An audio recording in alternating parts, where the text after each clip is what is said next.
Hello guys and welcome back. In today's video we'll go over the epic heroes that are usable both like in Faction Abyss or even first 2 days of PvP. And yeah, so let's start from the Dragon Tribe. So when it comes to Dragon Tribe we have Vim, one of the best epic heroes still. It's like he is OG epic hero and he is still usable. Early game, got shield and consolidation, which is huge, and also after casting shield he gets to act for another turn, so he can cast shield into consolidation, so yeah, that makes him one of the better heroes in the game.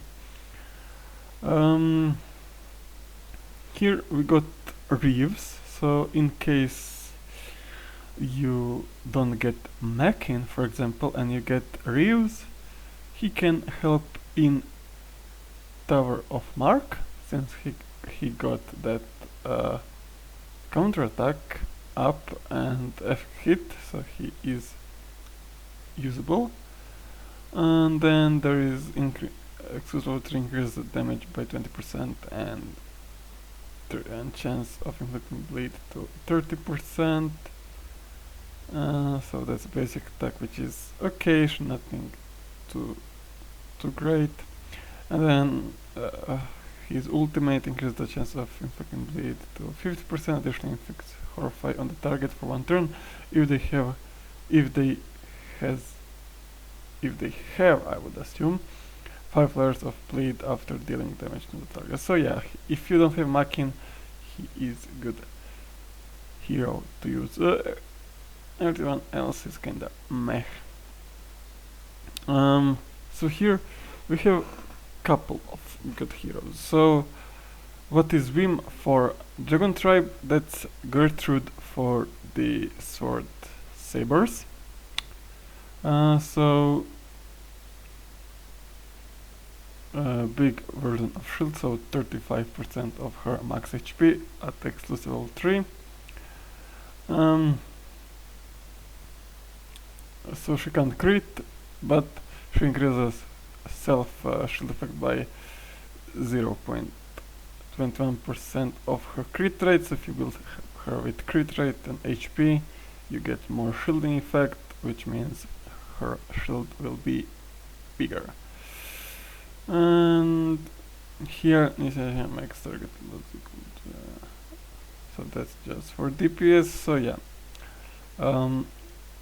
if you need for Faction Abyss or Tower of Mark, she is great. Then we have Rudy. So Rudy is the only epic hero that gets 50% speed at exclusive level 4 and 5. Usually epic hero gets 20, but Rudy gets 50. So Rudy was pretty much the only epic hero that I used on my new account. So just HP burn, so he can also help early on in the guild boss, for example, also in Red Mark. So yeah, he is pretty good hero for being the epic. We don't really care about this in PvE. All you care is first active skill and basic attack. So this is more of a like for waves or PvP, but like you will not use him in PvP, or rather I would not advise you to use him in PvP. And yeah, that's it when it comes to the Sword Harbor Guards. Sunset Sages, there is Kultum. So Kultum is defensive hero that at exclusive level 3 she's gonna protect an ally from dying. Will be taken, so the damage will be taken by cooldown instead. So she's gonna protect ally from dying, which can be pretty annoying in PvP early on, and also is useful in Green Mark Tower especially.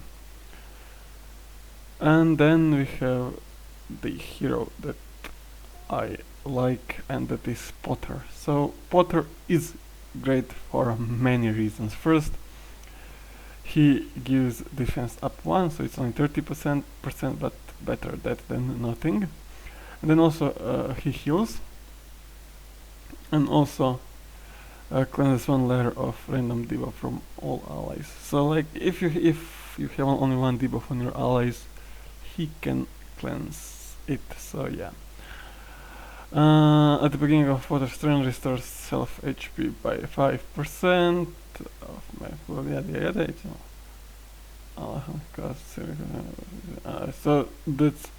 so he is great if you pair him with Alahan for that passive, but you don't really need Alahan for him. And then this is huge. Grants all allies shield by 25% of max HP, but once Exos level 3 is, that is 40%, and also consolidation. So Potter is one of the better epic heroes. And then here, and also defense based hero, and transfers 1 layer of random debuff from self to target. So I would dare to say that he's better than Vim just because he heals. So he heals and also puts defense up 1. So I think he is one of the strongest epic defensive heroes. So when it comes to epic heroes, like he is the best defensive hero in the game, because he has everything: defense up, shield, consolidation, and heal. So he has pretty much everything. Foresters, there is no one. Maybe Farnell, but only for Faction Abyss. He has that speed down, but small version, and at E1 he restores all allies HP, and here he grants the shield by 40% of max HP and tenacity up. So he's only for Faction Abyss and Tower of Mark early on. No one else is worth mentioning here. Let's go to the Doom Legion. Liz. So block debuff on the ally, restores HP, also cleanses 3 layers of dot debuffs, and then also grants shield equal to 40% once E3. So yeah, and also restores target's HP by 3% of max HP for every 1 layer of dot debuff cleansed. So she is great in campaign, because like in campaign a lot of enemies will put dots on your hero, so she's gonna help you out a lot. But also in Faction Abyss she will be must. Everyone else is not quite usable. Holy Light Parliament. So yeah, we have like Anton, pretty much same like Vim or Potter. So he restores all allies HP by 6%, increases their turn meter, and also cleanses 3 layers of dot debuff from all allies, increasing all allies turn meter by 4% for every 1 layer of dot debuff cleansed. And here he just puts shield and consolidation on E2. And here if you lose, if Anton loses more than 32% of his max HP, he gonna stun the attacker. So back then we used Anton to counter Brynhild, but nowadays it's pointless. And yeah, I liked Isabel as DPS. If you need someone to carry you throughout the Faction Abyss early on, and if you get Isabel, she is pretty strong. She is pretty strong. Um, so where is it? So when she kills enemies with light target on them, she gonna get extra turn. So she can pretty much solo Faction Abyss as long as she inflicts a kill, and early on she will be able to like solo carry. Alright, moving on. We have Forgotten, and here we have Yar. So shield 40%, restores HP and cleanses 3 layers of dot debuffs, and also increase all allies effect res by 50%, and increase self-turn meter by 6% when Yar is under power because basic attack or skill attack. So if enemies are focusing him, he will get turn faster, and yeah, he is the only usable one. Here we have Eternal Sect. No one really. Holder for DPS if you need someone to solo carry Faction Abyss for a while. Holder is the hero for it, so he gonna have counterattack up all the time and attack up big version. So yeah, pretty much he will be counterattacking all the time, and that will help you clear Faction Abyss. I think he can solo up to stage 11 or 12, depends on how fast he is. And Karela is good just because she removes the buffs from a single enemy, so in Tower of Mark where you need that buff removal, Karela will help you out with that. Other than that, nothing worth mentioning. Alright, then we have Brotherhood, and here we have so we have Hardak. So he is just dealing bunch of damage, so he's defense based hero, and you just build him with defense and he will solo. I think back then he was able to solo it till stage 15.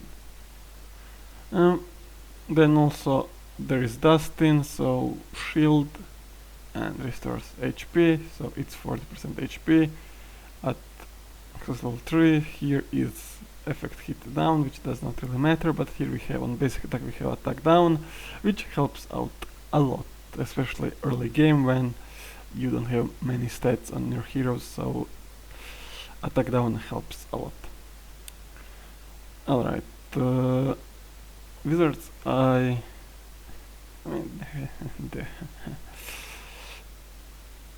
Daisy for the DPS Faction Abyss, so increase all allies crit rate and attack, and also she has 25% chance to act one extra turn, exclusive one, increase all allies crit damage by 30%. So every time she gets the attribute buff, she increases herself turn meter, and yeah.